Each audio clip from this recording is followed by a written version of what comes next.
So let us talk about probably a journey, because when you graduated, it was year 2020 and it was not a very good situation out there. I think you also got placed, and with that scenario, take us through with the ups and downs in your journey post 2020. Actually, it is a very interesting story to start with. As you graduate, you look for different opportunities. You are very, motivated just to start and take off the flight. Yeah. Right. And at that very moment, if a pandemic happens and the whole, we talk about business, I think it is more important to survive at that point. If you talk about business, it doesn't make any sense with anybody at that moment where the whole world was into crisis. So the first thing was to be very mentally, physically strong to face that thing. Right. There are a lot of people who would have shifted onto other things or, found alternatives at that very moment. So I think in any situation like this, what I did and what I, advise is that we should not panic. And with that mindset, I started my journey. And as I came back to my hometown, everybody went back to their places.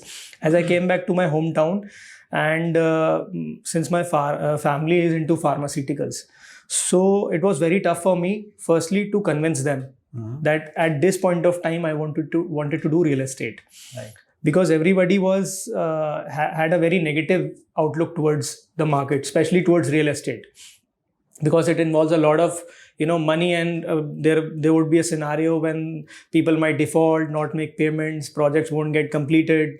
So the whole vibe was very negative at that point of time.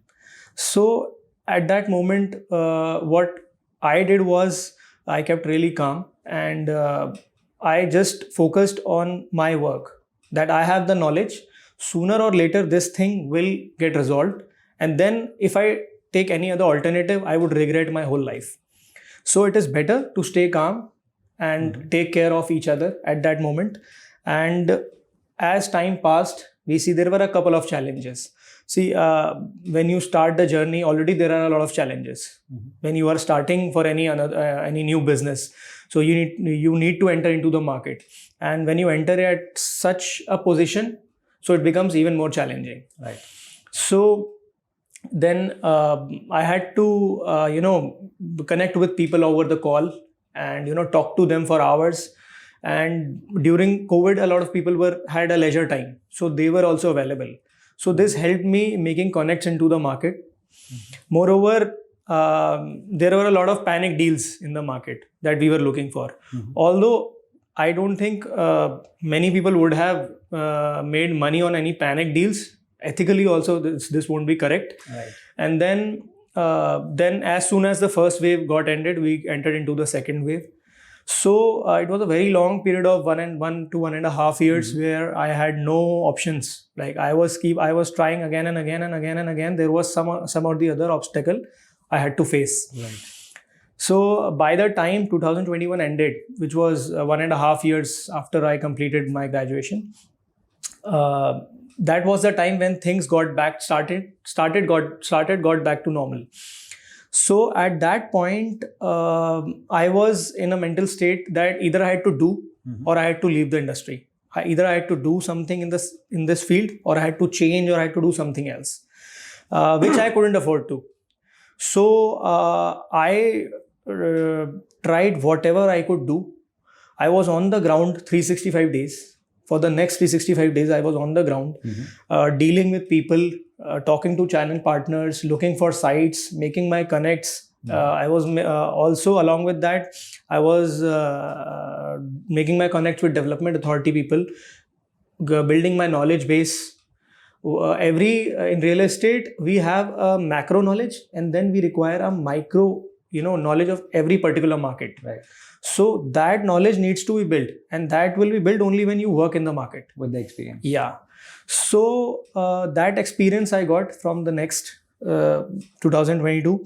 And as you know, recently we have started our office also.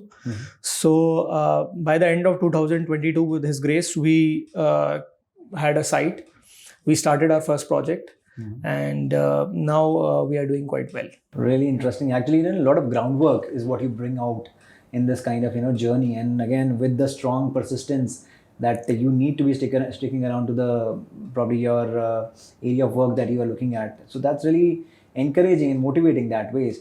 So taking the next step, tell us something about the project that you're working on, if you have that liberty, so that our audience can understand what all areas that you're working through. And I see that you are coming from background of commercial real estate, so take us there. Yeah, sure. So I would be glad to share about our project. So currently we are working on a commercial project in an area of 30,000 square feet. So what our company basically does is that we provide land to people who are looking for commercial properties, such as hoteliers, such as people who are looking for offices, the companies that are coming into the city. As I belong to Bareilly, and it is a 3-tier city. So there are a lot of new restaurants coming up, new ventures coming up there. So all these people are our target audience, and what we do is we buy commercial properties and then we sell them.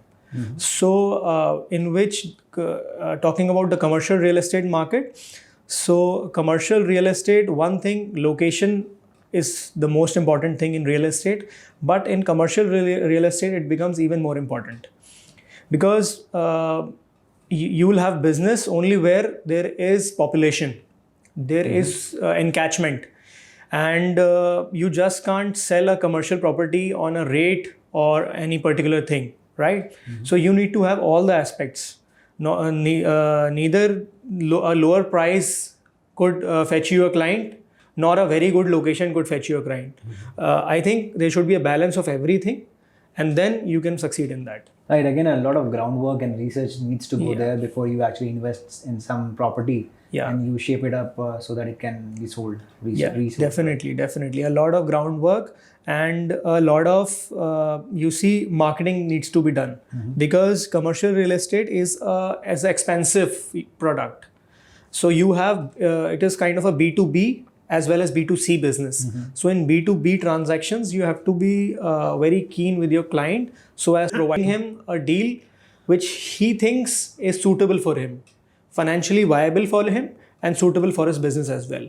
So the clientage is also niche, and you have to take care of each and every aspect.